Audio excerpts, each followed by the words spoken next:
зрители. Сегодня вести этот эфир по ответам на ваши вопросы. Сегодня на ваши вопросы будет отвечать наш почетный гость Brajsundar Prabhu. Have a good day, all the participants of our marathon. Now we are opening the question and answer session, and today your question will be answered by honored guest Brajsundar Prabhu. Шигави Радха, погромче говорите, плохо вас слышно. Хорошо. Brajsundar Prabhu, он житель святого места Вриндавана, является заместителем председателя Университета ведических исследований. Brajsundar Prabhu resides in Vrindavan Dham, and he is the deputy of the University of some research.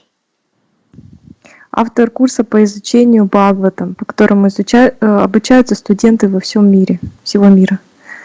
He is the author of the methodology for studying Srimad Bhagavatam, and according to his methodology, a lot of students all over the world are studying Srimad Bhagavatam. Brajsundar Prabhu, мы рады вас приветствовать сегодня на марафоне.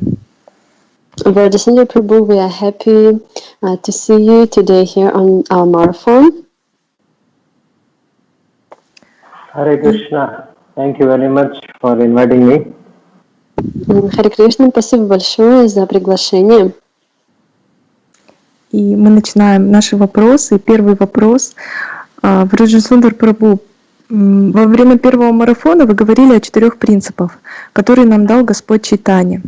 Если можно, расскажите, пожалуйста, подробнее об этих принципах и как мы практически должны применять их во время воспевания святых имен и отношениях с преданными и в обычной жизни. So we start our answers and questions and answer session, and the first question is like that. Brajsundar Prabhu, during the first marathon, you've mentioned about the 4 principles given by Lord Chaitanya. Please, can you describe a bit more about these principles and how we should practically apply those principles during our chanting of the holy names and in relations with devotees in our ordinary life? So, first question. Okay. So, these principles which are given by Chaitanya Mahaprabhu, we are to be followed at all the time. It is not that only during the chanting we follow this. This must be our mood. This is what we should be all the time. Эти принципы, данные нам Господом Чайтаньей, это принципы, которые мы должны следовать все время. Не так, что мы следуем им только во время повторения святого имени. Эти принципы с нами всю нашу жизнь. So we sometimes we have this understanding that 10 chanting of the offenses which are given, or the such kind of principles which are given by Mahaprabhu, those are to be only followed or understood during the time of chanting. But no, it has to be followed at all the time. So it is very important that we understand this principle first. И вот иногда у нас есть такое понимание, что вот эти принципы оскорбления святого имени, которые мы должны избегать, как сказал нам Господь Чайтанья, у нас складывается ощущение, что мы должны этому следовать только во время непосредственного воспевания святого имени. Но это не так. Это принципы, данные нам Господом Чайтаньей, которым мы должны следовать все время. So, the goal of our practicing Krishna consciousness is to remember Krishna at all the time. И цель нашей практики сознания Кришны — помнить Кришну все время. So if that is the goal, remembering Krishna is the goal, then we need to see what are the things which will help us remembering Krishna, and we also need to find out which are the things which will obstruct us from remembering Krishna.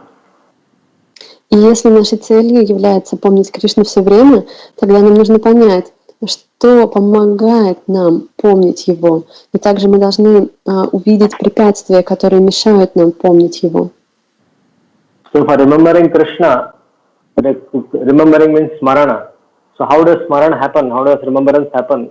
It happens if we hear constantly about Krishna, his activities, his name, his fame, his pastimes.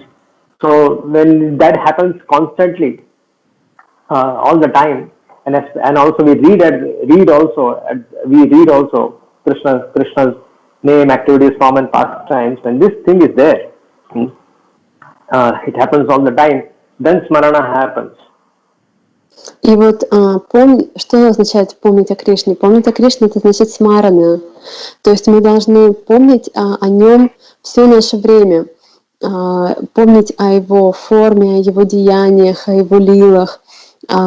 И также для того, чтобы помнить, нам нужно читать постоянно также о его играх, о его деяниях, о его форме, о его именах.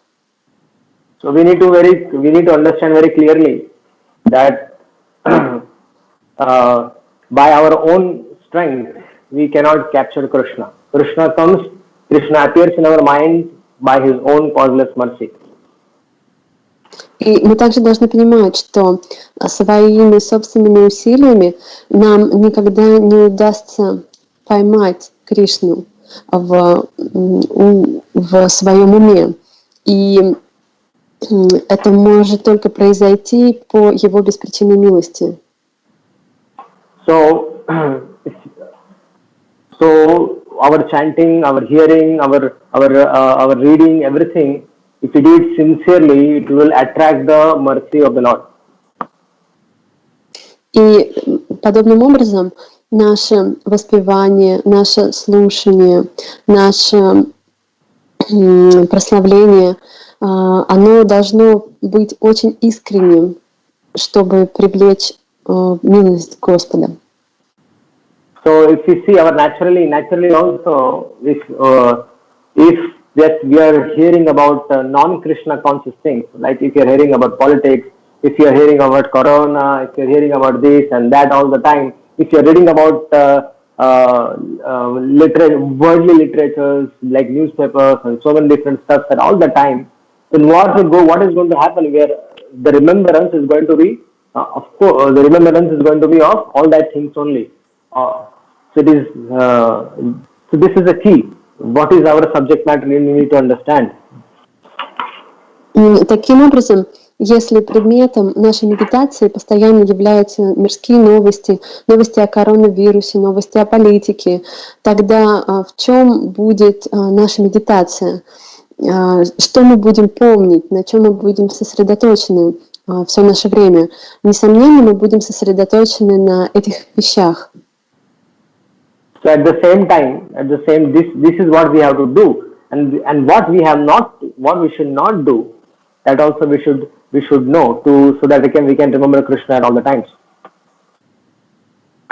Поэтому мы должны помнить, что то, что мы делаем, это должно способствовать тому, что мы сможем помнить о Кришне все время. As much as possible, we should try and sit in the association of the devotees and hear Krishna Katha from them. Как можно больше мы должны стремиться находиться в обществе преданных и слушать Кришна Катху от этих преданных. Yudhishthira Maharaj asked a question to Narad Muni, that how can I get delivered? That time he said the same thing, that Vasudevarpanam Sakshat Upasita Mahamuni. So we have to go and sit in the association of the devotees where Krishna Katha is going on, and we have to hear Krishna Katha from them. So that will help us, because hearing about Krishna helps us understanding Krishna very easily. И вот когда Махараджа Парикшит обратился к Нараде Муни, спросил, каким образом он может обрести освобождение, то Нарада Муни сказал ему, что нужно находиться в обществе преданных и слушать Кришна Катху от этих преданных. И подобный процесс поможет нам понять, достичь Кришну очень легко. So this all things will be help us remember Krishna. So now at the same time, to help us, the Chaitanya Mahaprabhu's instructions come in the picture. Now to always remember Krishna, Kirtaniya Sadahari, what we have to do. Now this, we know the process, Shravanam, Kirtanam, Vishnu Smaranam, we know the process. But to keep us always. Now, Chaitanya Mahaprabhu said, Kirtanya Sadari, to always remember Krishna, what we have to do. So now that we are going to, now we'll talk about that. И тогда возникает вопрос. Чайтанья Махапрабху дал нам этот процесс. Шраванам, Киртанам, Вишнусмаранам — это процесс, и нам нужно понять, а как мы можем делать это постоянно? Как мы можем делать это постоянно? То есть мы знаем, что нам нужно делать для того, чтобы помнить о Кришне, но теперь нужно понять, как мы можем это помнить о нем постоянно. When Mahaprabhu tells us, what he is telling us, Pranagati Sunichena Taroriva Saishna Mamanina Maradena Kirtanya Sadhari. We hear this all the time. This shloka, we know it all the time. And many times we hear people saying this about this verse that all the time this is going on. We know this verse very well, but still we fail this to apply in our lives. И ключом к этому является 3 стих Шикшаштаки Тринадапи Суничина. И мы все очень хорошо знаем этот стих, мы слышали его очень-очень много раз в своей жизни, но при этом у нас так и не получается применять этот стих практически в нашей жизни. I understand that this is very difficult. This is a very difficult thing to practice such principles, that one has to become humble like a blade of a grass on a tree, one has to become tolerant like a tree, one has to give all respect to others and desire no respect for our own. So this might seem very difficult to put it in practice day-to-day life, but it is not that difficult what we think. И, конечно, я понимаю, что применять на практике вот вещи, которые рекомендованы в этом стихе, стать смирение соломы на дороге, терпеливее дерева, оказывать почтение каждому и не ждать почтения себе, это не такие простые вещи, и их практиковать очень сложно нам в повседневной жизни, но на самом деле это на первый взгляд окажется не так все сложно. Now, if you want to become like this, then hearing Harikatha, hearing Srimad Bhagavad Katha, hearing about the pastimes of the Lord in Bhagavatam and Chaitanya Charitamrita, it will help us to become like this. Because when we see how the various devotees during Mahaprabhu's time, how they used to deal with each other, when we see that their dealings and everything, then we can get some inspiration from them. So hearing Chaitanya Charitamrita Katha, hearing Bhagavad Katha will help us. Will help us to become like the devotees. И вот что может помочь нам в практическом исполнении этого принципа, описанного в этом стихе, если мы будем постоянно стремиться слушать священные писания, такие как Шримад Бхагаватам и Чайтанья Чаритамриту, мы будем видеть описание Господа и взаимоотношения Господа с Его преданными, взаимоотношения этих преданных между собой. Мы видим то, как они проявляют эти качества, и тогда у нас появятся силы и появится вкус к тому, чтобы на практике также обретать эти качества. Это поможет нам в нашей реальной жизни обрести эти качества. So when we see some inspiration and how the devotees had during the Lord's time, how they dealt with each other, and there are so many instances in Bhagavatam also, how Ranti Dev Maharaj dealt with the situations, how Amrish Maharaj dealt with the situation when Durvasa Muni put him into difficulty, how Pandavas dealt with the situation when Dhritarashtra Maharaj put in difficulty. So how they dealt with it. So when we hear all these pastimes, it will give us encouragement. It will help us and it will encourage us to follow in the footsteps of these great Mahajans. И вот все писания, они полны удивительных историй, описаний того, как преданные находятся в разных непростых ситуациях, и как они с этими ситуациями справляются и выходят из этих ситуаций. Пример Махараджа Амбариши, когда он был поставлен в непростую ситуацию Дурваса Муни, как пандавы им пришлось много претерпеть от Дритараштры. Когда мы читаем все эти описания и видим, как преданные справляются с непростыми ситуациями, это дает нам энтузиазм и силу также обретать подобные качества. Actually, making ourselves humble like a blade of grass on a street. So how does this happen? It happens when we understand our position in this whole universe, in this whole world. If we understand our position, that how tiny we are, how insignificant we are, and how Krishna is so glorious, how Krishna is so great. So if you understand that, and if you understand that every devotee, every living entity has Lord Krishna in their heart as Paramatma, and it is very visible when the Paramatma is there in everybody's heart, but among the devotees, the Lord is very visible in the form of tilak, in the form of kanti. Devotees are wearing kanti, tilak, and everything. So they are very visible. So it is good if you see them, if you see them, and it will. We should always remember that Krishna resides in their heart. They are surrendered souls. They are. So if you see Krishna's hand in everything, and then if something goes wrong with us in our life, something goes wrong with us in our life, and so if we can simply tolerate it and allow the time to pass, and it will help us. It will help us to if it will help us to remain humble like a blade of a grass on a street. It's not easy, but we have to tolerate. We have to become humble like a grass. See the situation of a grass when somebody steps on it and goes away, then all of us again he comes back to a normal position. So as devotees, we understand that this whole world is a very difficult place to stay, and there's a lot of karma involved with so many things, so many people, and so many things. Yes, I'm sorry. Let me translate, please. Yes. Sorry, I forget. Thank you. Таким образом, как мы можем понять вот это наше положение, что мы ниже соломы? А на самом деле, для того, чтобы понять это, нам нужно просто понять свое реальное положение в этом мире, что мы, по сути, являемся очень маленькими, незначительными частичками Бога, и понять, что Господь очень велик при этом и могуществен. И мы также должны помнить о том, что Он находится в сердце каждого живого существа.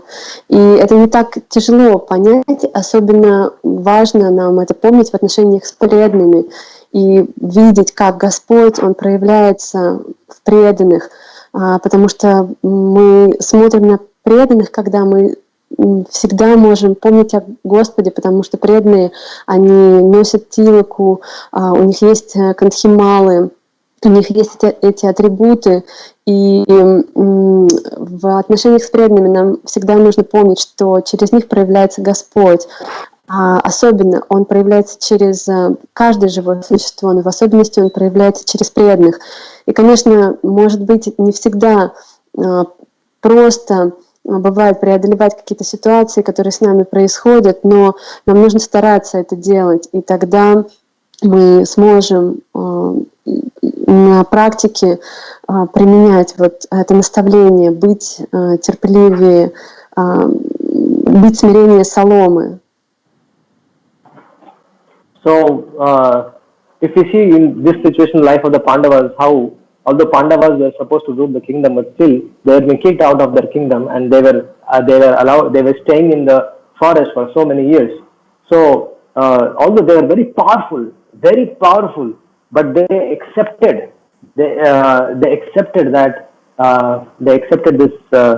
situation that okay, this is the Lord wants, or the time is such that we have to spend our 14 years in exile. So they accepted the situation, and humbly they accepted the situation. So we have to learn from the life of the Acharyas how we have to become humble like a blade of grass on a street. И вот, например, описана в Шримад Бхагаватам история пандавов. Они все были великими, величайшими воинами, очень могущественными. Но по воле провидения так случилось, что их сослали в лес на 14 лет. И несмотря на свое величие и могущество, они со всем смирением приняли эту ситуацию, и они ушли в изгнание на 14 лет. То есть мы видим, как преданные они в таких ситуациях действуют, и мы должны, вдохновляясь их примерами, понимать, что это означает быть смиренным, быть смирение соломы. Then we need to understand that how Ambrish Maharaj was tolerating. Even the Durvasa Muni came and tried to attack him. He tolerated the situation. And why? Because he had complete faith in Supreme Lord. Even in the Pandavas case and even in this case, in both the cases, both the devotees had unflinching faith in the Supreme Lord that nothing will happen unless the Lord wants it. So they had this full conviction that if Lord wants to protect me, He will protect me even in the most difficult situations. And if I have to suffer, then the devotees, they take this as the Lord's wish. So when we also take every activity, what is happening in our life, because it is true that whatever happens in our life happens by the will of the Lord. So if devotee understands this, and he comes to this understanding that yes, whatever is happening in my life is happening by the will of the Lord, then your whole existence becomes completely peaceful. Then we are not disturbed by it. Okay. И также вот этот пример с Амбаришем Махараджем, когда Дурваса Муни хотел причинить ему беспокойство, Амбариш Махарадж, он также со всем смирением воспринял эту ситуацию, и вот эта ситуация, и в ситуации с пандавами также это произошло. И почему у них, и в случае с Амбаришем Махараджем, и в случае с пандавами, у них было это принятие ситуации, потому что у них была полная вера в Господа. Они верили, что все, что с ними происходит, все происходит по воле Господа. И если им суждено в своей жизни пройти через какие-то страдания, то эти страдания также приходят к ним по воле Господа. Таким образом, ключевым моментом в нашем принятии ситуации, в нашем смирении в ситуациях является вера в то, что все происходит по воле Господа. И это Его воля, желание в нашей жизни проявляется. And offering all respect to others. So if you see that everybody is a devotee of the Lord and he's chanting, if you know a devotee, if you might see that he's doing something wrong, but if you see many of them, they might be doing some mistakes in practice of Krishna consciousness or in their day-to-day activities. Some mistakes. But if we see some good, what is a good thing in them? If we take that, like if somebody is chanting 16 rounds, if somebody is offering pranams to the Lord, somebody is doing his best to practice Krishna consciousness. If we see that good qualities in that, and if we take that instead of taking the bad qualities, we take the good qualities in that, and offer that with that good quality, if we take and we offer respects to him. So like that, every living entity is to be respected, because every living entity, the Supreme Lord resides in their heart, and it is every body is a temple. Yes, practically things might be different, but at least among the devotees, we have to see that everyone is connected to Krishna, and especially Vaishnavas are surrendered to Krishna and they offer their lives to Krishna. So we have to respect each and everyone. And if there are mistakes by some people, then we should allow our superiors or their superiors to correct them. It is not our business. It's Guru and Krishna's business to correct someone, not our business. So we need to understand this, and we should simply offer our respect to them without criticizing them or finding faults with them. И вот следующий принцип оказывать почтение другим и не требовать почтения себе.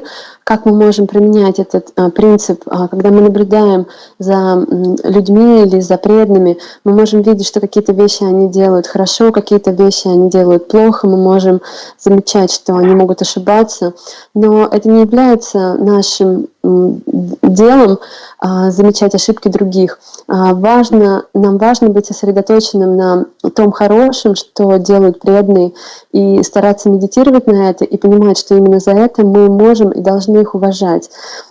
Также в отношении с другими людьми, которые не являются преданными, мы должны помнить, что Господь находится также в их сердце. То есть фактически тело каждого человека является храмом Господа, которому мы должны оказывать почтение и поклонение. Поэтому вот это основной принцип. Может быть, с практической точки зрения не так это просто осуществить, но, по крайней мере, в отношениях с преданными нам важно следовать этому принципу. И в случае, если кто-то совершает ошибки, нам нужно помнить, что это не наше дело исправлять кого-то. То есть, если кто-то ошибается, у них есть их старшие, есть гуру, есть Кришна, и мы должны позволить им исправлять преданных. Но нам не нужно стремиться самим кого-то поправлять. Мы должны быть почтительны. And one should, this is offering all respect to this and desiring no respect for our own. So, if we understand, if we are in Krishna consciousness, or if we understand what kind of life we were living previously, we should not forget that we have a past and which was we were very difficult person to deal with, and so we should also remember that we are in Krishna consciousness by the grace and by the mercy of devotee. And every Vaishnava, right from we joined Krishna consciousness up till now, so many devotees have helped us in Krishna consciousness. So our duty as a devotee, practicing devotee, is to offer all respect to others and desire no respect for our own. What respect should we expect for our own? Because we are living our life based on the mercy of the devotees. So what respect can we expect from them? We should not expect anything from them, but instead we should be very conscious of our position as a sadhaka, as a devotee, and understanding our own past and understanding the kripa of the devotees, how they have helped us in becoming a devotees. We should not expect anything from them, and instead we should try to serve them. И вот в отношении того, что мы не требуем почтения к себе, мы должны, для того, чтобы мы могли это практиковать, нам нужно помнить, что у нас есть жизнь наша, можно сказать, предыдущая, до того, как мы стали преданными. И, возможно, у нас были какие-то качества, другим людям было достаточно сложно терпеть эти не очень благоприятные наши качества. А также, что может помочь нам сохранять вот это настроение, не ожидание почтения к себе, это если мы будем помнить о том, что все, что мы имеем в духовной жизни, приходит к нам по милости преданных. Здесь нет никакой нашей заслуги в этом. То есть мы должны быть на этом сосредоточены, что вот все эти преданные, которые нас окружают, мы не ждем от них никакого поклонения, но мы оказываем им почтение, потому что они для нас источник нашего развития, источник нашего прогресса, и все, что в нашей духовной жизни происходит по их милости. So when these things are been followed nicely as a sadhaka, then it becomes easy for a sadhaka to remember Krishna 24 hours. Actually, all these names, when we are behind this name, fame, pratishtha, and because Krishna consciousness is a matter of heart, it is Krishna. We cannot show off Krishna consciousness so much, like in the outside world, we can show our posts and positions. But Krishna consciousness is not like that. Krishna consciousness is a matter of the heart. And it is a devotional service to the Lord. We do everything for the pleasure of Guru and Krishna. So there is nothing to show off. We have to do it for the pleasure. So if we understand this principle, then we will have an appropriate mood of not expecting any respect from others and instead serving others with our body, minds, and action. We should serve devotees. We should serve our spiritual masters. We should serve Krishna. That should be our mood. И подобным образом, если вот садхака, он будет медитировать на то, чтобы следовать вот этим всем принципам, которые мы уже перечислили, тогда будет он достигнет вот этого состояния киртания садахари, когда он может с легкостью помнить о Кришне 24 часа в сутки. И таким образом мы должны понимать, что сознание Кришны — это состояние нашего сердца.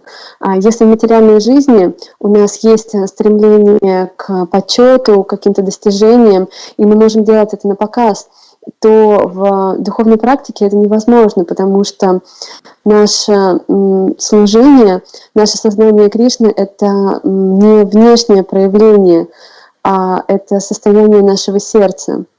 И если преданный, он именно в таком настроении старается служить, стараясь удовлетворить духовного учителя и Господа, то в таком случае он естественным образом будет чувствовать смирение, и естественным образом у него не будет желания быть почитаемым кем-то, и естественным образом у него будет желание оказывать почтение другим. Просто потому, что сознание Кришны — это состояние сердца, а не показуха.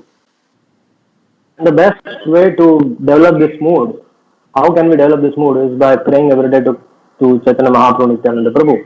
Every day, if one is sincerely wants to become like this, one sincerely wants to advance in Krishna consciousness, then one should have this verse. Actually, this verse should be the life of such devotees. And then we should pray because Krishna is the master of the senses and Krishna is the master of our life. So we should pray to Chaitanya Mahaprabhu Nityananda that, please, my dear Lord, please make me prideless, please make me humble like a blade of grass on a stage, please make me tolerant like a tree, please give me the mood by which I can offer all my respect to others and desire no respect for my own. So this way, if we pray every day and every day basis, if we pray to the Lord for seeking His mercy to help us become like this, and the Lord who resides in our heart, the Supreme Lord resides in our heart, and He will give us the strength to become like this. He will give us the strength. Inner strength will come. If you are sincere, if you are honestly praying to the Lord for His mercy, then the Lord will help us from within to become like this, like such a beautiful and wonderful devotee. И вот для того, чтобы все это стало реальностью в нашей жизни, нам нужно каждый день молиться Господу Гауранге и Господу Нитьянанде о том, чтобы они помогли нам на самом деле исполнить вот эти вот наставления в своей жизни. Мы должны молить каждый день их о том, чтобы они помогли нам стать смиреннее соломы, терпеливее деревом, не ожидать почтения к себе, оказывать почтение другим. И так как Господь находится в нашем сердце, Он находится внутри нас, Он будет слышать нашу молитву. Наши молитвы должны быть искренние, чтобы Господь ее услышал. И тогда изнутри Он будет давать нам силы и вдохновение, как нам действительно обрести эти качества. Any other questions? Sorry for this long answer. I'm very sorry for this. Sorry. Yes, Brajsundar Prabhu, yes, there are other questions, but may I please ask you to say shorter so that I could translate better. Yes. Yes, thank you so much. Yes, thank you. Спасибо большое за этот вопрос. Да, и у нас следующий вопрос. Объясните, пожалуйста, как понимать, что Кришна и Баларама — это одна верховная личность Бога? Ведь это две разные воплощенные личности. So the next question is, how can we understand that Krishna and Balaram is one and the same Supreme Personality of Godhead? They are two different persons, aren't they? They are one in the lights. Krishna only expands as Balaram for doing certain kinds of activities.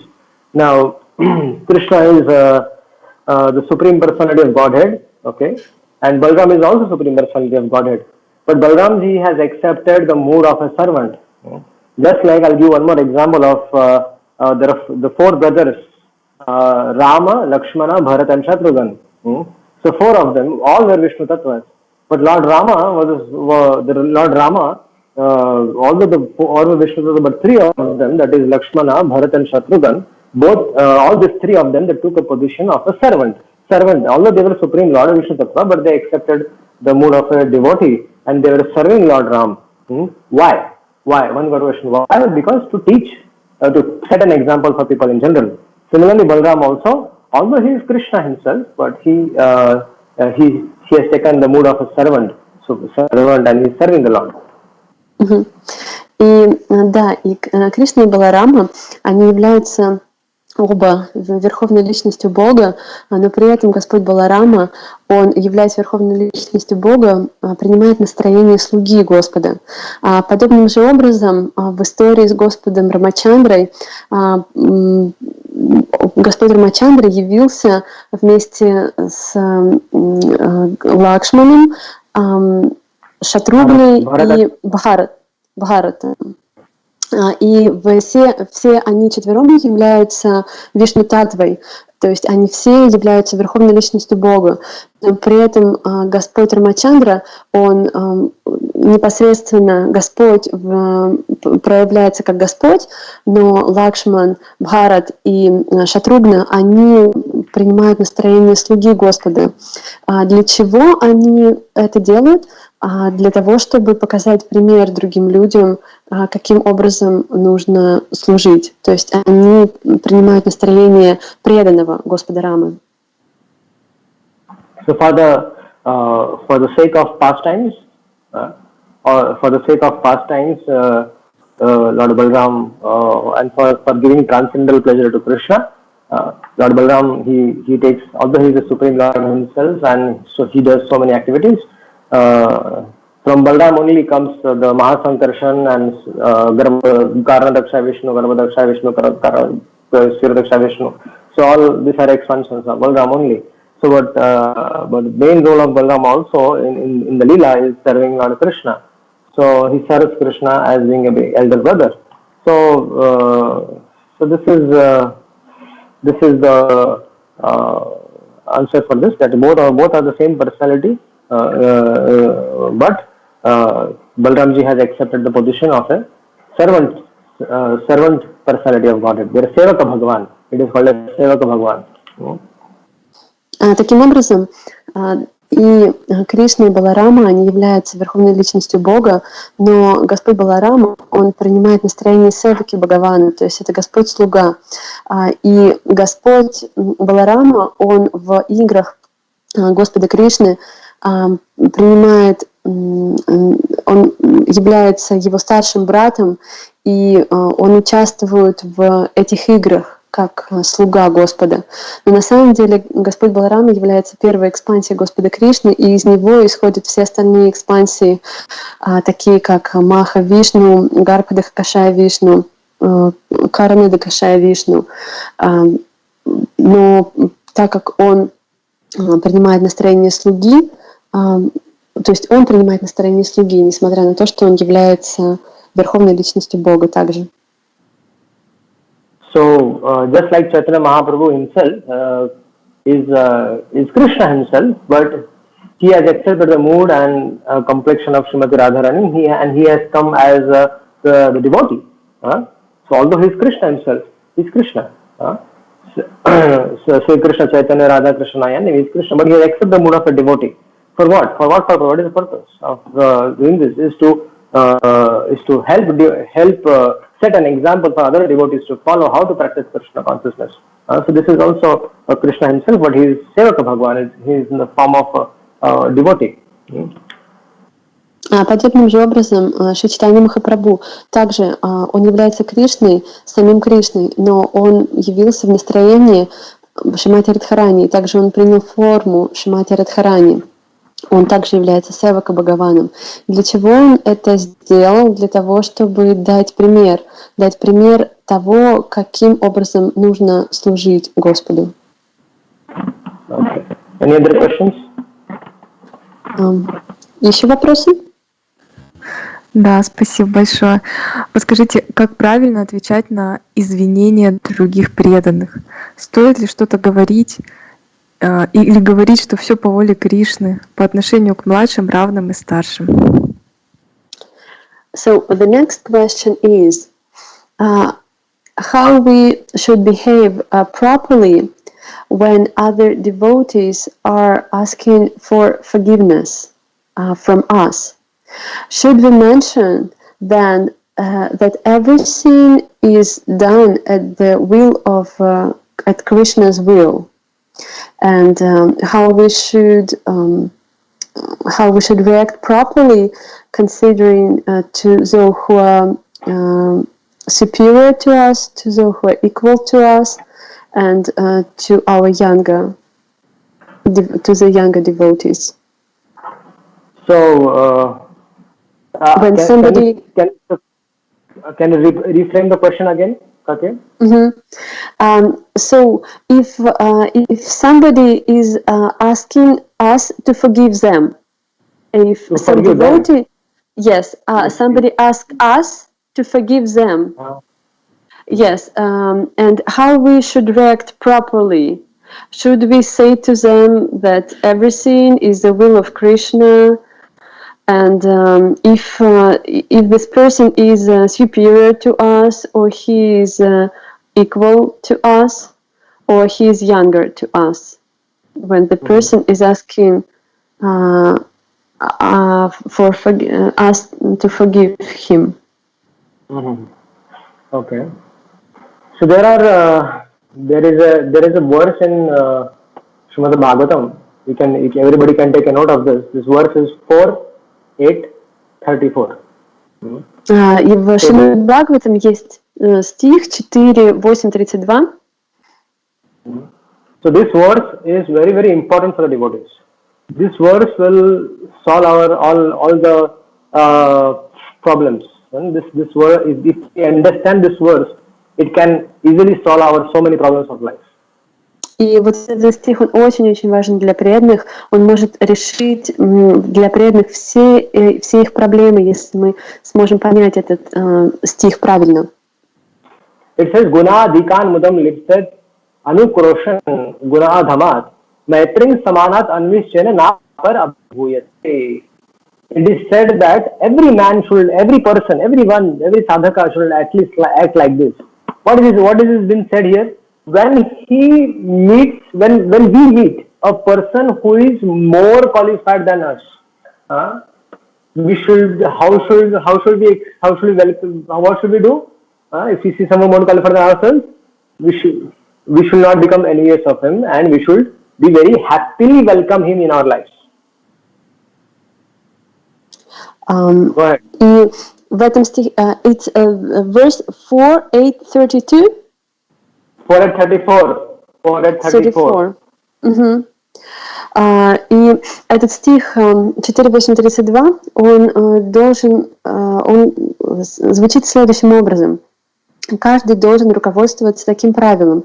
При встрече с тем, кто обладает большими знаниями и опытом, нужно радоваться. So when we meet somebody who is less qualified than us, what should we do? We should help them. We should encourage them by helping them come to the platform where we are in. И вот когда мы встречаемся с тем, кто обладает меньшими знаниями и опытом, чем мы, как мы должны относиться к нему? Мы должны отнестись к нему со страданием и должны действовать так, чтобы вдохновить его обрести тот опыт, который есть у нас.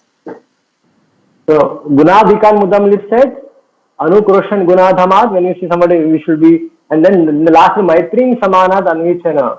What is saying that when we see somebody equal to us, then what should we do? We should become friends with them. Maitring samanat, when we see somebody equal, we should become friends with them. So, this is what Narad Muni is instructing to Dhruva Maharaj. И когда мы встречаем кого-то равного нам, каким образом нам нужно вести себя с этим преданным? Мы должны подружиться с ним. Он должен стать нашим другом. Таким образом, это инструкции, которые дает Нарада Муни Dhruvi Махараджу. So what happens is that when we find someone who is more qualified than ourselves, what we do? We become envious, natural envious of him. И вот, а на самом деле, как происходит в нашей обычной жизни, когда мы встречаем кого-то, кто превосходит нас своими качествами, мы начинаем ему завидовать. When we see somebody who is less qualified than us, but we see that there is a lot of potential in this person, he's very sincere, very honest, and he can become a very good devotee. What do? We deny him, we suppress him, we compress him, we put him into difficulties. We don't take care of him, we don't love him. And then when we see somebody equal, what do? We start glorifying ourselves. We become proud of our own activities. So all this, when we're dealing with three kinds of people in this way, then we are bound to land up in difficulty because of enviousness. И когда мы встречаем кого-то, кто является младшим по отношению к нам, как мы поступаем? Помогаем ли мы ему развить те прекрасные, сильные качества, которые в нем есть? Или мы начинаем его подавлять, угнетать и не даем ему, стараемся стать причиной каких-то его трудностей и беспокойств?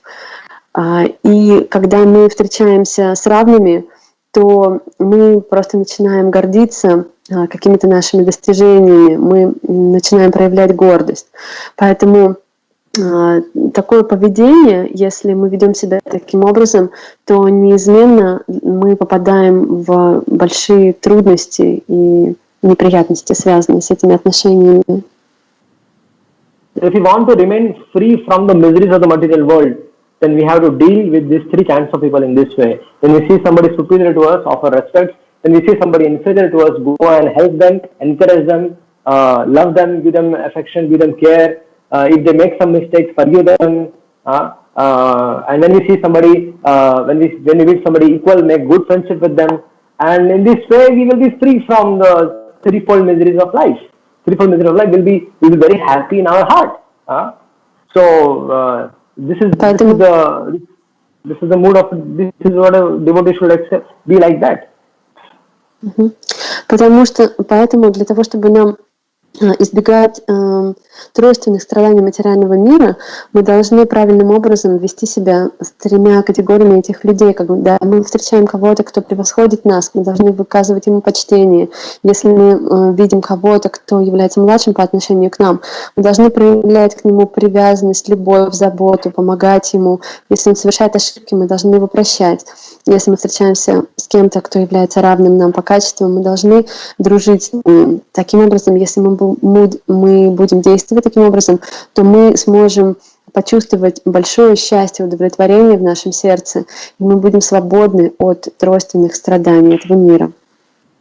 And here it is said, Anu Krosham Gunadhava, means when somebody has done some mistakes, is asking for forgiveness, then yes, we should forgive them. Yes, we should forgive them. So this is the answer for your question. Okay? And you can take the next question. И тогда вот ответ на вопрос будет, если кто-то совершил какую-то ошибку по отношению к нам, и человек просит у нас прощения, конечно же, мы должны его простить. Таким будет ответ на этот вопрос. Есть ли еще вопросы? Да, и у нас следующий вопрос из Шримад Бхагаватам, стих 10, 49, 29, 30, который говорит, что силой своей энергии, которая включает в себя материальные элементы, чувства и гуны природы, я сам творю, поддерживаю и уничтожаю себя внутри себя. Поясните, пожалуйста, что значит уничтожаю себя внутри себя? Как это понять? So the next question is on the verse from Srimad Bhagavatam, Canto 10, chapter 47, and the verse number 29, 30. Hold on 1 second. And this verse is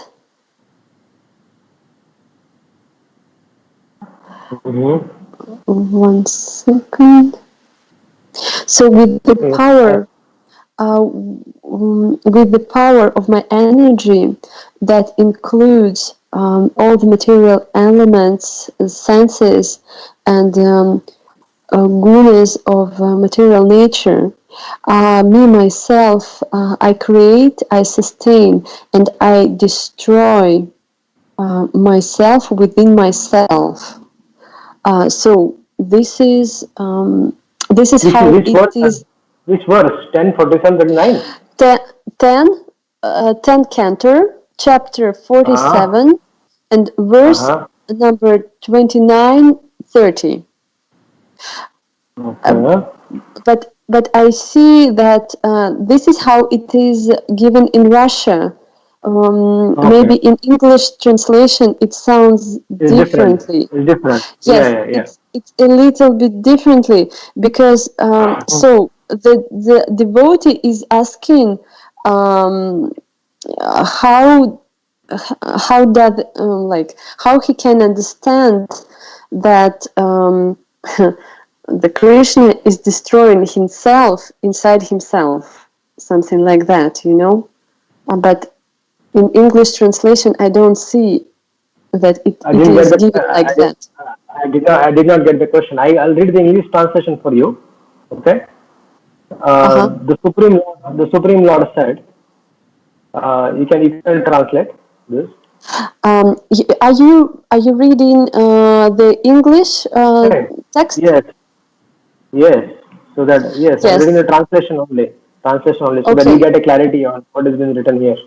You Uh-huh. have in front of you English I translation. have in front of me this English as well.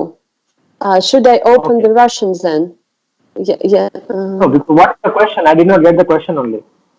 М, Сейчас, Шигауру Радха, знаете, тут в вопросе просто не очень понятно, как перевести этот вопрос. Я в Раджасиндре, потому что Перевести понял. Потому... вопрос, я помогу сейчас объяснить. Здесь имеется в виду, что вот это же про Кришну, про Господа, да, что Он творит, поддерживает, уничтожает самого себя внутри себя. Вот как это понять, что Господь это делает, ну, как бы, вот эти три действия и уничтожает себя внутри себя? Как понять, ну, как он это делает? Окей. Еще раз попробую. So, Brajsundar Prabhu, I will try to explain the question one more time. So this is maybe if you open the verse 30, 10, 47, 30. By myself I create, sustain, and withdraw myself within myself by the power of my personal energy, which comprises the material elements, the senses, and the modes of nature. So the devotee is wondering, what does it mean that I withdraw myself, within myself? So can you? So you know, it's kind of from material point, it's kind of difficult to understand. So if you maybe can explain somehow. So this is a question. Myself within myself, you know? Wow, yes. So by myself, I create, sustain, and withdraw myself within myself. Yes. Wow. Uh-huh. Right. By myself, I create, sustain, and withdraw myself within myself by the power of my personal energy, which comprises the material elements, the senses, the modes of material nature. Okay. So let's try to see what is the main verse. It says, Atmani within myself, eva indeed, Atmanam, myself, Atmanam, myself, Srije, I create. So, Hanmani, I destroy, Anubhalya, I sustain, Atma, my own, Maya of my mystic potency, Anubhavena, by the power, Bhuta, mental elements, Indriya, the senses. Okay.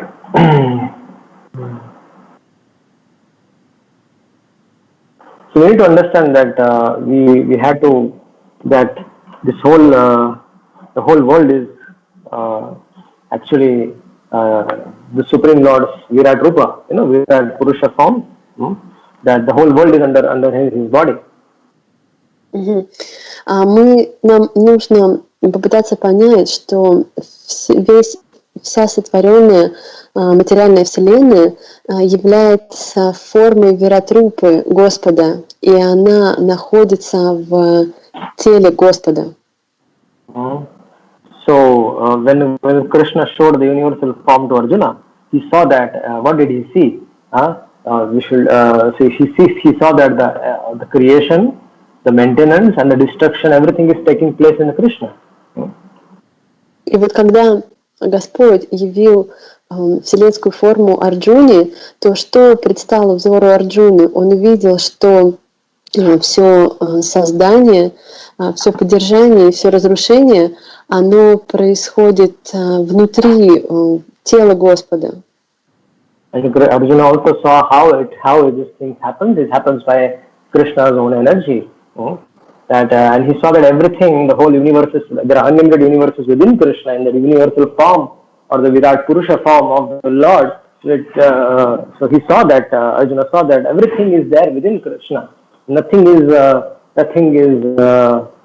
independent. I mean, nothing is outside of Krishna. Everything is in Krishna, and within Krishna only, within this whole Virat Purusha, very universal form, there is a creation taking place. He saw that Karunadaksha Vishnu is there. He saw the innumerable universes coming out, and then he saw the Garbhodaksha Vishnu is there. How Brahma comes out, how Brahma creates, and then he also saw how the maintenance takes place and how destruction takes place. How everybody goes back in the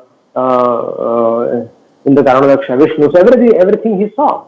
Arjuna saw everything. So that's why Krishna is saying that I create by myself. I create, I sustain, and withdraw myself. And when Krishna wants to end his path, I mean, when Lord Karunadaksha Vishnu, when he wants to, he exhales and inhales. At that time, the universe creates and destroys. So this is what we need to understand in a simple way, that everything happens within Krishna. He creates, he sustains, then he withdraws by his own sweet will. So okay. And everything happens by the Yes, will. let me translate. By the will of, yes, and everything happens by the personal energy of the Lord. So whatever Arjuna saw, it is been described here. И вот подобным образом, когда Господь явил эту вселенскую форму Арджуне, то Арджуна прямо внутри Господа, он видел, как все это создается, вся эта вселенная, как из Господа исходит вот эта форма Гарбхадакашая Вишну, из пупа Гарбхадакашая Вишну вырастает лотос, и на лотосе появляется Господь Брахма. И потом, как проявляются все эти бесчисленные вселенные, и в должный срок это все разрушается. То есть это все происходило прямо внутри тела Господа. И Арджуна, он мог это все видеть по воле Господа. То есть таким образом, так получается, что все происходит по воле энергии Господа, и при этом все это происходит в теле Господа непосредственно. Это непостижимое его могущество, и вот такой будет ответ. Okay. Yes. Так. Есть ли еще вопросы? Да, у нас есть вопросы. Спасибо. Поясните, пожалуйста, что означает термин «суммум бонум», название 10-й песни Шримад Бхагаватам. So the next question is asking, can you please elaborate on the term "summum bonum"? That is the title of the 10th canto of Srimad Bhagavatam. How can we understand this term, summum bonum? So, okay. The conception of God, and the conception of the absolute truth. are not on the same level. You need to understand this. Да, мы попытаемся объяснить этот термин. Для начала нам нужно понять, что Господь и абсолютная истина — это не одно и то же. Эти понятия два находятся не на одном уровне. So Samam Bonam, so the conception of God is little different. And we understand He is a controller. He is whereas the conception of the absolute truth indicates that He is a Samam Bonam, or the ultimate source of everything. И вот когда мы говорим о том, что Господь, мы воспринимаем Господа как контролирующего, верховного контролирующего. Но если мы говорим об абсолютной истине, то Он включает в себя все. So we need to. This is a difference. We need to understand that there is no difference of opinion when we say about the person feature of the Lord as a controller, because the controller cannot be impersonal. So when we're talking about God, there is some people have the different understanding. When you talk about Samam Bonam, when we're talking about Krishna, who is the ultimate source of all the energies.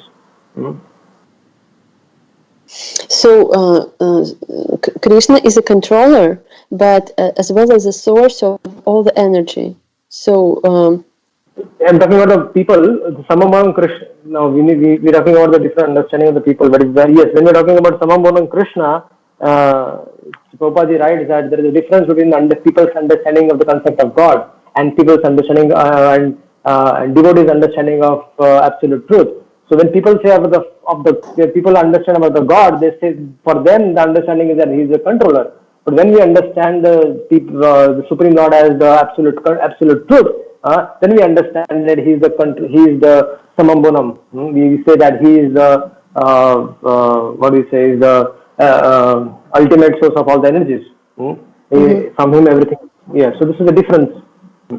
Different in these conceptions. The ordinary people understanding and the devotees understanding. This Samam Bonam is a wider understanding.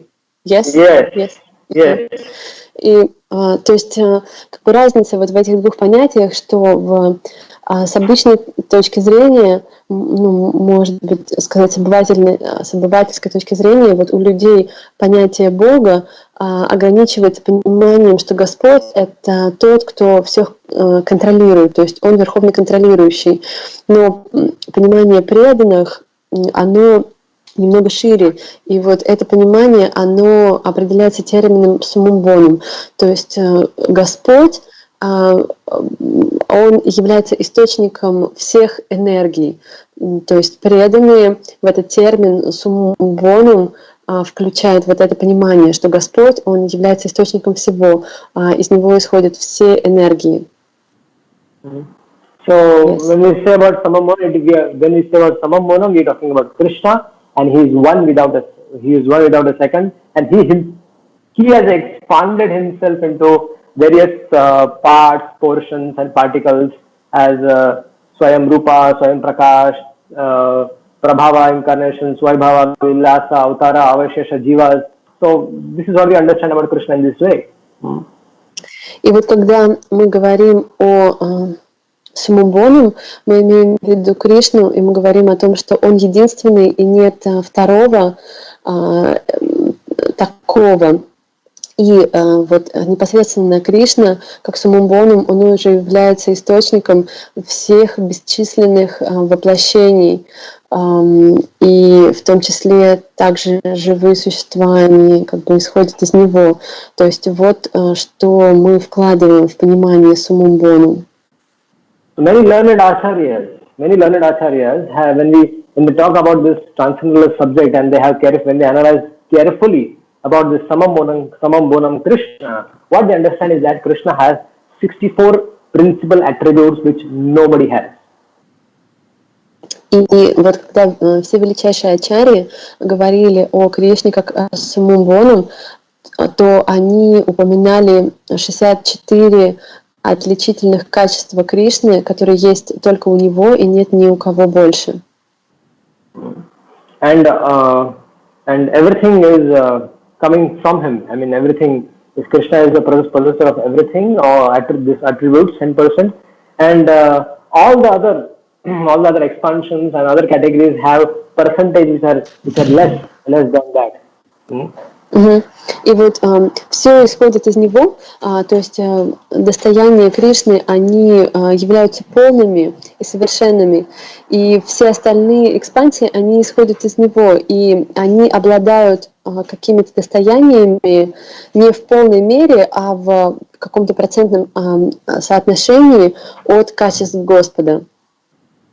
So Krishna is the source of all the incarnations. It is not that Krishna has any source of incarnation. So this is why we call it Samambona, because Lord Krishna is the source of all the incarnation, and Lord Krishna doesn't have any source of incarnation. И вот что также означает этот термин суммумбоном, что Кришна является источником всех воплощений, но у него самого нет источника, у него самого нет причины. Вот что также означает этот термин. And all the symptoms of the supreme truth, all the symptoms are present in Krishna. And in Bhagavad Gita, the Lord has clearly declared that there is no truth greater than or equal to Him. И также все признаки верховной истины, они присутствуют в Кришне, и в Бхагавад-гите Господь, Он прямо заявляет, что нет истины равной мне или превыше меня. That's why there is a verse in Srimad Bhagavatam which it is said, Ete chansha kala pumsam krishnastu bhagavan swayam indriyari vyakulam lokam mridayanti yuge yoge, where it is said that there are so many incarnations are explained previously by Vedavyas, and so they are all portions and the plenary portions of the Supreme Lord, but Sri Krishna is the original personality of Godhead. He is the everything appears, everything comes from Him. This is the understanding of the Samambonam word.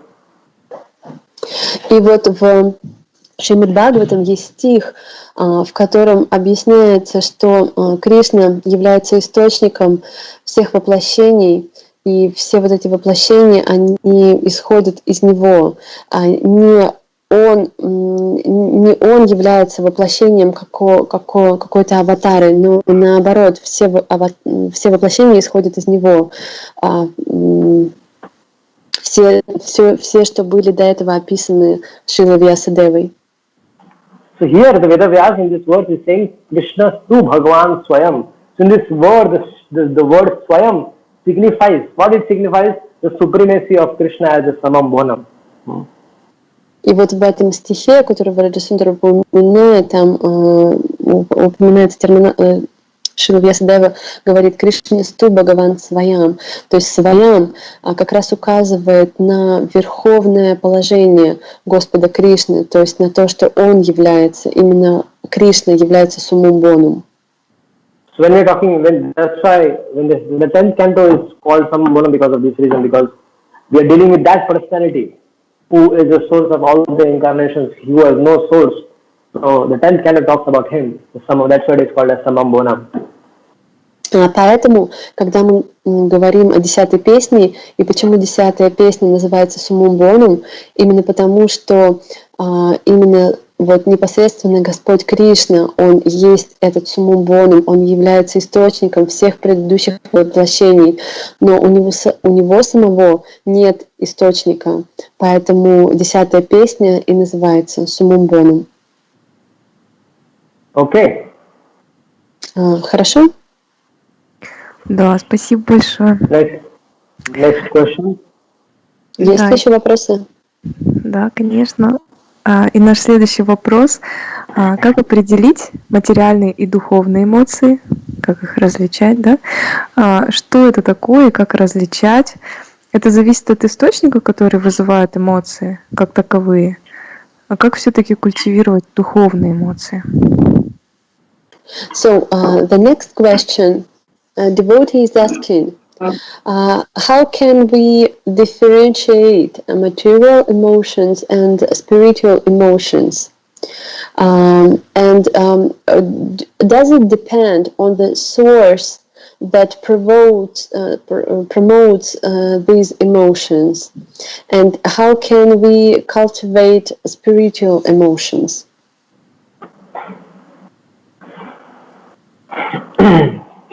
Okay. So, did you understand the question, or I need to repeat? Yeah, I understood. Can you reframe it in your own simple words?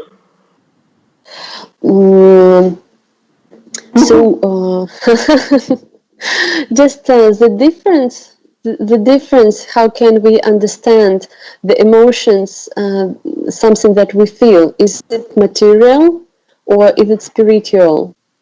How can we differentiate within ourselves material emotions and spiritual emotions? И как развивать все-таки духовные эмоции? And how can we develop spiritual emotions and not material emotions? And the source of emotions should be different, right? For material emotions, we have one source of emotion, and spiritual emotions is other source of emotion. So there are three questions within one question. So what happens? Some incidences in life, some incidences in life, they create strong emotions in person, and people or persons, they falsely accept them as real. They accept these emotions as real. No, I mean what happens is that some strong strong emotions are created, and then we get carried like like example, a conditioned soul is there. So he's been seized by such emotions like fear, lust, anger, hope, because of his illusory perception of himself as a material body, and then he's put into illusion. Something happens to him, and he reacts to it. So yes, so these things are there. This is material. This is material emotions. When a person thinks he's identifying himself with the body, and then the conditions around him, and then it affects him. The surroundings affects him, and then he gets afraid. He becomes lusty. He becomes angry. He becomes, and then so all these things are because of his material, considering him as a material body, because of his mind and false ego. So this is material emotions. И таким образом обусловленная душа, которая отождествляет себя со своим материальным телом, материальным умом, она может попадать в разные ситуации, и у нее возникают эмоции гнева, вожделения, зависти, страха. Все эти эмоции, они порождены вот этим иллюзорным ее отождествлением со своим телом и умом. И вот все эмоции, которые связаны с этим, мы можем назвать их материальными эмоциями. So false ego. We need to understand when you talk about emotions, then when you talk about material emotion, mundane emotions, then we understand that false ego plays a role. False ego is the soul's illusionary identification with the subtle material mind and gross material body. И вот, когда мы говорим о вот материальных эмоциях, мы должны понять роль нашего ложного эго, что он играет ключевую роль в нашем отождествлении с тонким материальным умом и с грубым материальным телом. And as a result of this illusory identification, which the soul considers the conditioned soul feels lamentation of he loses something. There is some jubilation over things gained, or the fear of there is some fear of some inauspicious things, and there is anger at the frustration of his desires. So many things. This is all because of the illusory identification. И вот из-за этого иллюзорного отождествления с умом и с телом обусловленная душа, она испытывает большую гамму разных эмоций. Она может испытывать скорбь от того, что она теряет что-то, что она не хочет терять. или она испытывает большую радость от приобретения, от каких-то приобретений. И вот подобным образом разные вещи, события и отождествление души с этими событиями, они приводят к различным видам иллюзорных эмоций. And so, bewildered by such false attractions and aversion, the conditioned soul, what happens? He accepts further material bodies, which means he undergoes repeated birth and death.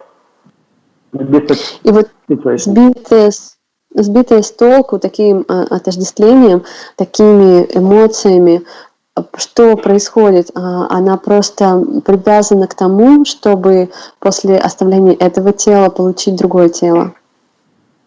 So one who self-realized knows that such mundane emotions have nothing to do with the pure soul.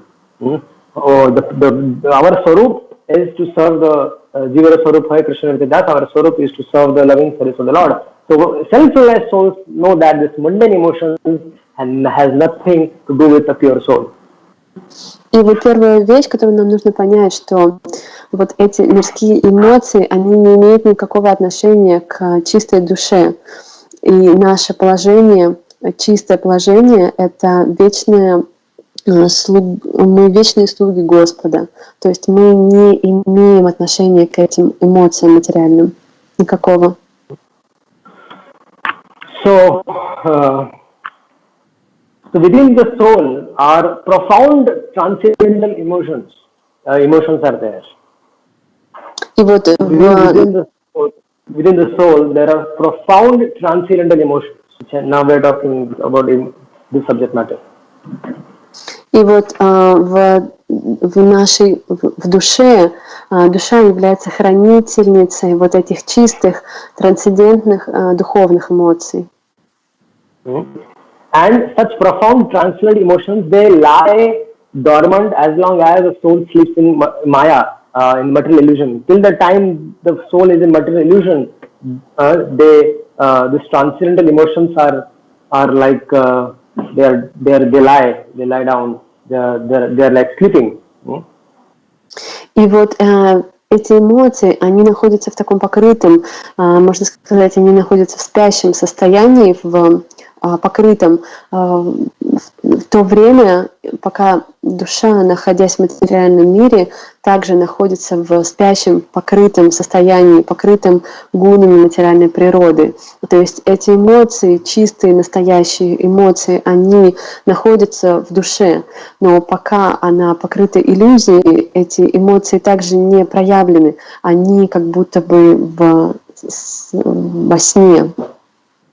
So those transcendental emotions awaken. When do they awaken? When it awakens when one becomes Krishna conscious, when practices pure Krishna consciousness. Then the transcendental emotions are awakened in the conditioned soul. И когда эти эмоции пробуждаются в обусловленной душе, тогда, когда душа обретает сознание Кришны, вот в этот момент эти эмоции проявляются, и она пробуждается. When a soul has awakened pure love of Krishna, when pure love, when one becomes a pure unalloyed devotee of the Lord, he tastes what it is. He tastes infinite sweet flavors of a wide variety of transcendental emotions. There are a wide variety of transcendental emotions, but one can only experience them when only one becomes a pure devotee of Krishna. И когда душа становится чистым преданным Господа, тогда у нее появляется доступ к огромному количеству разнообразных духовных эмоций. Тогда она получает доступ к ним, она может испытывать именно вот эти чистые духовные эмоции. Но это становится возможным, когда душа становится чистым преданным Господу. So this is a spiritual ecstasy. When the spiritual emotions, the transcendental emotions are spiritual ecstasy. So such transcendental ecstatic emotions within the heart and the mind of a devotee erupt by the when he is practicing Krishna consciousness, and then when we are hearing some transcendental lecture in Katha of the Lord, and then we become completely absorbed with that, and then we feel separation. That when will I get that mercy which other devotees got, and something and something like this. There are so many things. Spiritual emotions are there. That comes out. That comes out. We start crying. We start lamenting, and so, sometimes we are happy, sometimes the hairs are standing on the end. So all these things happen. Like Prahlad Maharaj also experienced this. So these are transcendental emotions, and this comes out only when a person is purely Krishna conscious. So we sometimes can also feel this, right? As you mentioned, when we Yes, hear.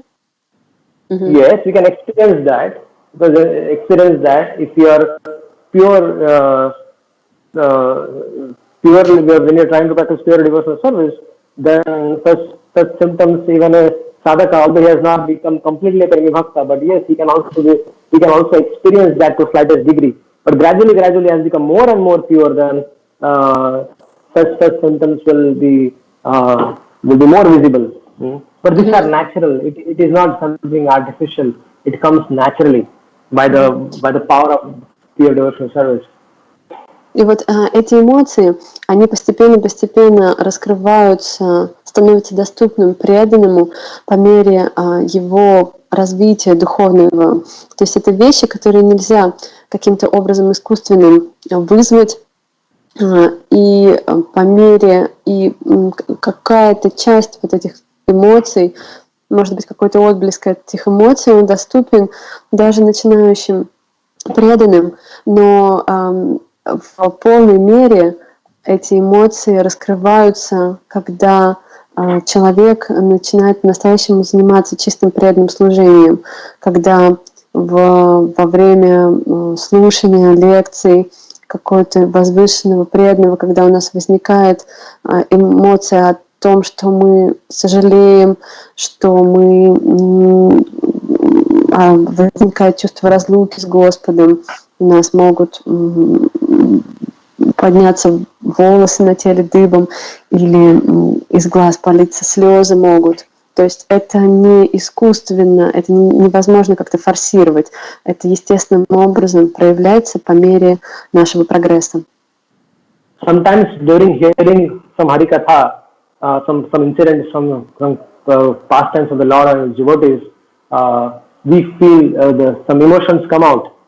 So these are real spiritual emotions. Or sometimes during kirtan, we start crying, or we experience some unlimited happiness. So these are real spiritual emotions. And a person who is fallen, a conditioned soul, he cannot experience such spiritual emotions. But if somebody is experiencing these spiritual emotions, that means he is actually advancing. He is advancing, and he is not a fallen soul. He is actually advancing in the path of Krishna consciousness.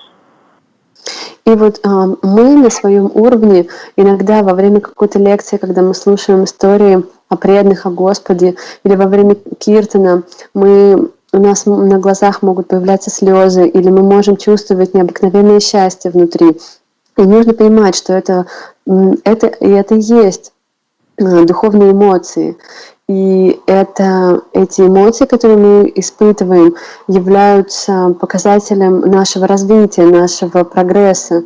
То есть, если личность является по-настоящему обусловленной, сильно обусловленной душой, то в сильном обусловленном состоянии живое существо не способно испытывать таких эмоций. Но если живое существо, если преданный начинает испытывать эти эмоции, то это показатель его прогресса духовного. Окей. Так, есть ли еще вопросы? Спасибо большое. У нас остается 6 минут до окончания эфира. Я задам последний вопрос на сегодня. So we have, да. Если есть время, да, уточнить.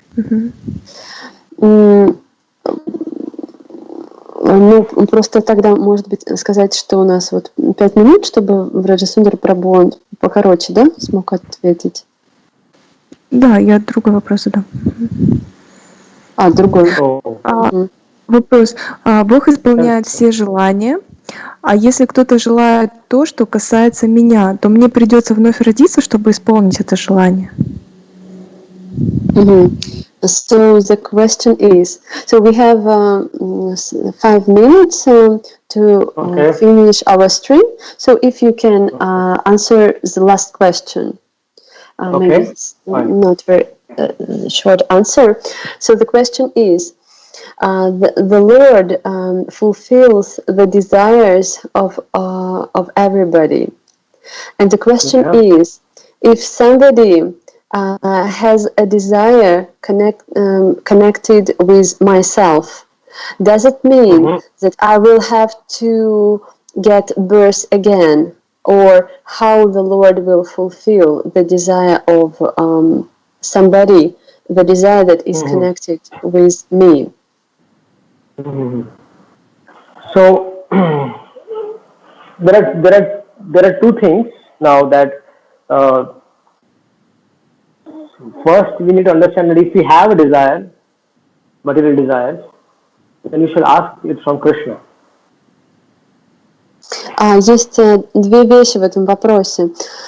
Первая вещь, которую мы должны понять, что если у нас есть, мы должны понимать, что если у нас есть какие-то материальные желания, мы все равно должны обращаться к Кришне за исполнением этих желаний.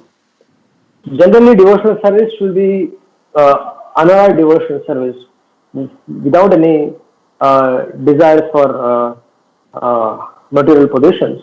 Generally, it should be like this. И обычно преданное служение, оно должно быть свободно от желания занять какое-то материальное положение. But still, as a practicing devotee, there are situations in our life where we need things, so we pray to the Lord. Но также может складываться такая ситуация, что нам необходимы какие-то вещи. Поэтому, если мы чувствуем, что это нам необходимо, мы должны просить Господа об этом. So the Lord, understanding our situation, he provides us, like he provided Dhruv Maharaj, and he gave everything to Sudama Vipra. So he gives. И Господь, когда Он видит наше положение, Он обеспечит нам всем, что нам по-настоящему необходимо, так как Он обеспечил всем Друву Махараджи или Судама Випру. Он дал им все, что им было нужно. То есть Господь, Он откликается. But when the Lord gives, He gives in a certain way. He will give us the things at a very appropriate time. At a time by which he'll give us in a form of a prasad. He'll fulfill our desire, but he'll give it in the form of prasad, and by which our spiritual life is not disturbed by that. So Lord takes care of that. И нужно понимать, что Господь, Он непременно дает то, о чем мы просим, но Он это дает в нужное время. Он и дает это особым образом. Он дает нам это в форме прасада. И дает это в то время, когда это не побеспокоит, не помешает нашей духовной жизни. But now, if a devotee genuinely wants something, then Krishna will give. But if a devotee is asking something for the material enjoyment, now there are desires which will help us in our Krishna consciousness. So Lord will give them. He'll make it in the form of prasad and give it to us. Definitely give it to us. But when a devotee wants to enjoy the material world, and then he is asking the Lord to give some material enjoyment, then the Lord doesn't give. The Lord will make him forget that material desires. И поэтому, если у преданного есть какое-то настоящее, очень подлинное желание, и это желание поможет ему в его духовном развитии, то Господь непременно исполнит это желание. Но если преданный имеет какое-то материальное желание, и он просит о чем-то для того, чтобы он мог лучше наслаждаться в материальной жизни, то тогда Господь не исполняет такие желания. And the Lord gives him intelligence so that he forgets that material desires. And what does he give? Lord helps him become more attached to his lotus feet. И Господь, Он, если это преданный, у которого есть эти материальные желания, то Господь, Он поможет ему избавиться от этих материальных желаний, забыть эти материальные желания. И каким образом Он это делает? Он создает какие-то обстоятельства, которые помогут преданному больше привязаться к лотосным стопам Господа. So there are two things here, as I mentioned, that if a devotee wants something for helping for his Krishna consciousness, the Lord will give them. But if a devotee is asking, which is going to hamper his Krishna consciousness, disturb his spiritual life, and is asking for some material enjoyment, then the Lord is saying that I don't give him. I don't give him. И вот, как я упомянула, есть две вещи, которые важно понимать, что если преданный просит о чем-то, что поможет ему прогрессировать в его сознании Кришны, то Господь непременно исполнит это желание. Но если преданный просто просит что-то, чтобы лучше наслаждаться в этом мире, то Господь, и при этом это не будет благоприятно для его прогресса в духовной жизни, то преданный не спешит исполнять такие желания. Господь не спешит исполнять такие желания. Господь этого не делает. The Lord, for such devotees who want material enjoyment, the Lord, what does He do? He gives them pure devotional service. Instead of He helps that devotee of becoming to give up that material desires and become a pure devotee. So how does He do that? He takes away opulence from the devotee. He takes away the opulence from a devotee and then gives him his own lotus feet. And then he becomes attached to the lotus feet of the Lord, and in this way he forgets about that material desires. So this is how Lord is very caring, you know. И вот для преданного, у которого есть материальное желание, то есть каким образом Господь поступает с таким преданным, для того Он действует так, чтобы преданный смог очиститься от этих привязанностей к материальным наслаждениям. И Господь это делает, даруя преданному чистое преданное служение. И каким образом Господь дарует ему это чистое преданное служение? Он просто забирает все достояния этого преданного. И когда преданный, он лишается всех своих материальных достояний, всех своих материальных отождествлений, то тогда у него не остается ничего, кроме лотосных стоп Господа. И вот таким образом Господь, Он очень милостив, Он заботится на самом деле о своих преданных, и таким образом Он отвечает на вот эти желания. There is a verse in Chaitanya Charitamrita, you should take a note of it. Verse number 22, Madhya Lila 22:39. The verse is, Ami Vigya Yai Murkha Vishay Dena Kene Diba Swa Charnabra Diya Vishay Bhulaiba. What I said is there in the verse. The Lord is saying that since I am very intelligent, why should I give this full material prosperity? Instead, I shall induce him. What does He do? The Lord induces him by giving him the nectar of the shelter of His lotus feet and makes him forget the illusory material enjoyment. And this is how the Lord takes care of a devotee's material desires. И вот в Чайтанья Чаритамрите в Ади-лиле есть текст, это Ади-лила 22:39. 22:39, you said? Ади-лила 22:39? Мадхя-лила, не Ади-лила, Мадхя-лила 22:39. Там есть текст, в котором Господь говорит о том, что если преданный имеет материальное желание и молит меня о каком-то благосостоянии, о материальном успехе, то я же не являюсь глупцом. Зачем я буду исполнять, идти на поводу у этих желаний? Наоборот, такому преданному я дарую привязанность к своим лотосным стопам, я дам прибежище у своих лотосных стоп. То есть это этот стих показывает нам, каким образом Господь милостиво помогает преданному справиться со своими материальными желаниями. Okay. Hare Krishna. Спасибо большое. Thank you very much. Thank you very much. Спасибо за этот эфир и за ответы, такие глубокие ответы на вопросы. Мы вам очень благодарны и всегда будем с радостью ждать на этом марафоне.